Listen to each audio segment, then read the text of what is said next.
Imagine a future where cars all run on their own, never needing to be refilled. A future where each home generates its own electricity. A future where we could have planes that can fly for days at a time. Well, with harnessing uranium for nuclear energy, this may be possible, though in order to know how we could get to this point in the future, we first have to look to the past and see how nuclear energy was first harnessed. Uranium was first discovered back in 1789 by a German scientist by the name of Martin Klaproth. A little over 100 years later, in 1895, Wilhelm Röntgen discovered ionizing radiation, and Henry Becquerel, Marie Curie, and many others all made subsequent theories and discoveries on radioactivity. In 1902, Ernest Rutherford displayed that radioactivity creates different elements. In the 1940s, Niels Bohr discovered how electrons are arranged around the nucleus of atoms. There were many additional scientists, but for simplification, we'll skip to Enrico Fermi, who, in the 1940s, helped to create the first fully functioning nuclear reactor, the Chicago Pile 1. After that, nuclear energy became more popular and ideas about it spread throughout the world, eventually getting us to where we are today, with 412 reactors worldwide.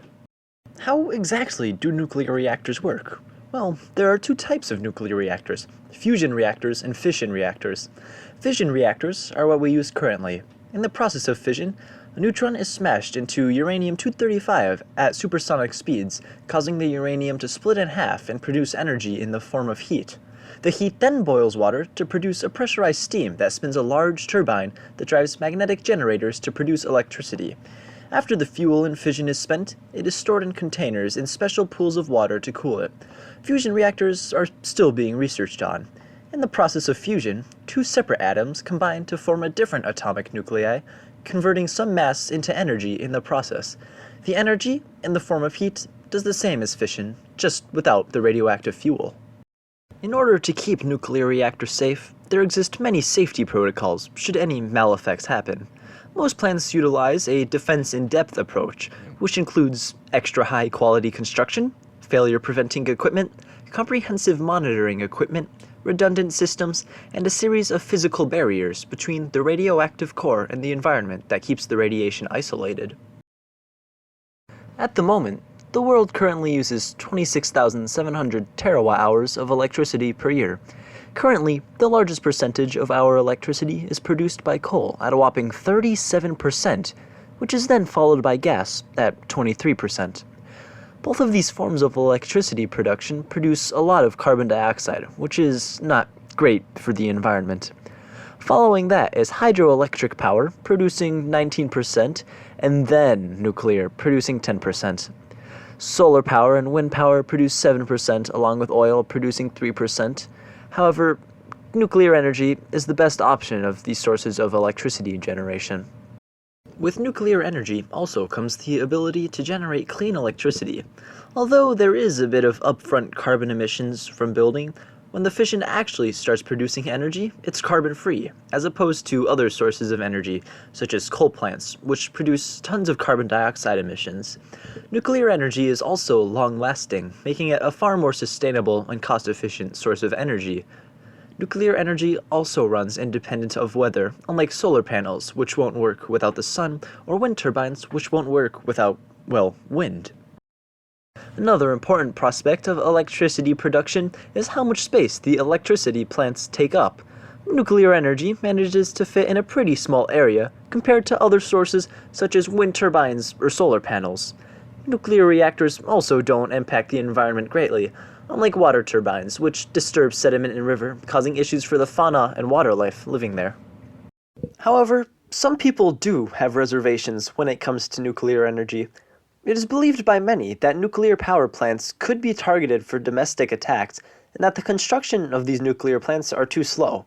These complaints are valid, however, there do exist fixes to these problems. Firstly, in regards to domestic attacks, government-grade firewalls could be put in place for the internet networks, as well as airspace restricting measures. In order to speed up construction, the government could put in place a program that supports nuclear energy and gives money to help fund construction. Despite these avoidable shortcomings, nuclear energy is still the best option for our energy needs. In fact, public opinions have seen an increase in support for nuclear energy. According to a poll by Dr. Ann Visconti, there has been a substantial increase in support for nuclear energy as a way to provide clean electricity in the United States. 40 years ago, in 1983, there was a pretty even split. 49% were in favor for nuclear energy, 46% in opposition against nuclear energy. However, as the years have gone on, support for nuclear energy has risen and opposition has fallen.